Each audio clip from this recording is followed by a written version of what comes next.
Seconds before the call, several have been reported dead, including both pilots. Authorities also say dozens of people survived. Russia's president has apologized to the president of Azerbaijan.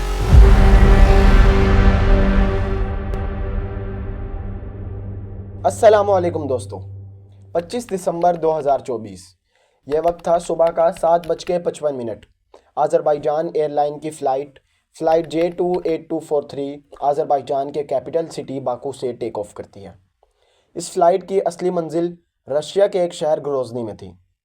यह एक normal passenger flight थी जिसमें 62 मुसाफिर और 5 crew members शामिल थे। इस flight में Azerbaijan के 37, रशिया के 16, कज़ाकिस्तान के 6 और किर्गिस्तान के 3 मुसाफिर शामिल थे। इस फ़्लाइट के क्रू मेंबर्स में पहले नंबर पर कैप्टन आइगर कशनयाकिन, दूसरे नंबर पर को पायलट अलेक्जेंडर, तीसरे नंबर पर चीफ फ़्लाइट अटेंडेंट हुकुमा, चौथे नंबर पर फ़्लाइट अटेंडेंट जुल्फ़कार असदोव, 5वें नंबर पर फ़्लाइट अटेंडेंट आइडन रहीमली शामिल थे। फ़्लाइट बड़े खुशगवार तरीके से अपनी मंजिल की तरफ बढ़ रही थी कि ठीक 8:16 पर क्रू मेंबर्स की तरफ से एक बुरी ख़बर आती है।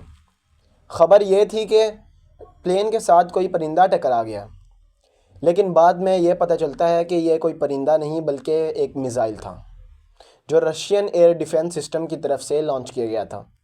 वीडियो में आगे हम इसी बारे में जानेंगे कि ये क्यों लॉन्च किया और इसके पीछे क्या वजूहात थी। इस मिसाइल के लगने की वजह से प्लेन का हाइड्रोलिक सिस्टम ख़राब हो गया और प्लेन डगमगाने लगा।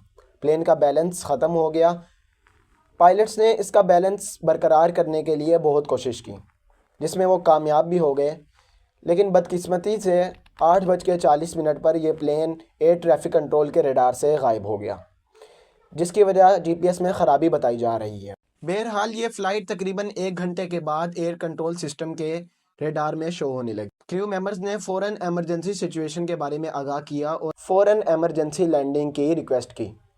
रशिया में उस टाइम पर एमरजेंसी लैंडिंग नहीं की जा सकती थी क्योंकि रशिया का वेदर एमरजेंसी लैंडिंग के लिए सेफ़ नहीं था, इसलिए फ़्लाइट को कज़ाकिस्तान के शहर अक्ताऊ की तरफ डाइवर्ट कर दिया जाता है।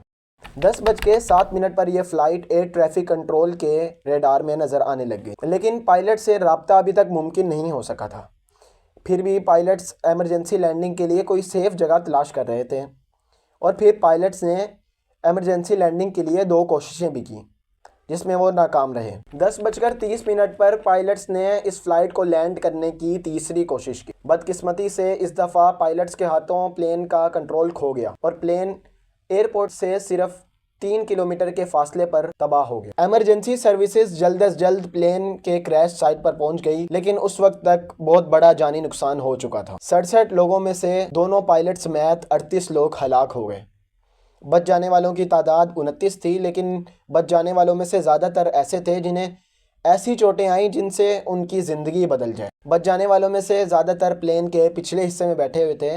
इस क्रैश की असल वजह तो वो मिसाइल था जिसके बारे में वीडियो में मैंने आपको पीछे भी बताया।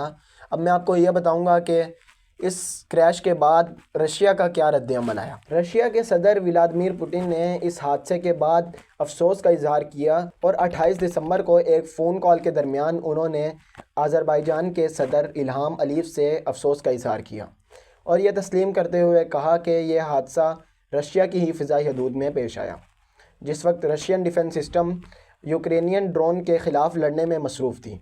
लेकिन उन्होंने अभी तक डायरेक्टली इस हादसे की ज़िम्मेदारी कबूल नहीं की। अच्छा तो नाजरीन, आपको क्या लगता है कि ये मिसाइल अटैक रशिया ने जानकर करवाया या गलती से यूक्रेनियन ड्रोन हमलों के ख़िलाफ़ लड़ते हुए ये मिसाइल प्लेन पर जा लगा? आप अपनी राय कमेंट्स में ज़रूर दीजिएगा। अच्छा तो दोस्तों, अगर आपको ये वीडियो पसंद आई तो इस वीडियो को लाइक कर दीजिएगा। अगर ऐसी और वीडियोस देखना चाहते हैं तो चैनल को सब्सक्राइब करके बेल आइकन दबा दीजिएगा। दुआओं में याद रखिएगा। मिलते हैं किसी और वीडियो में। खुदा हाफिज़।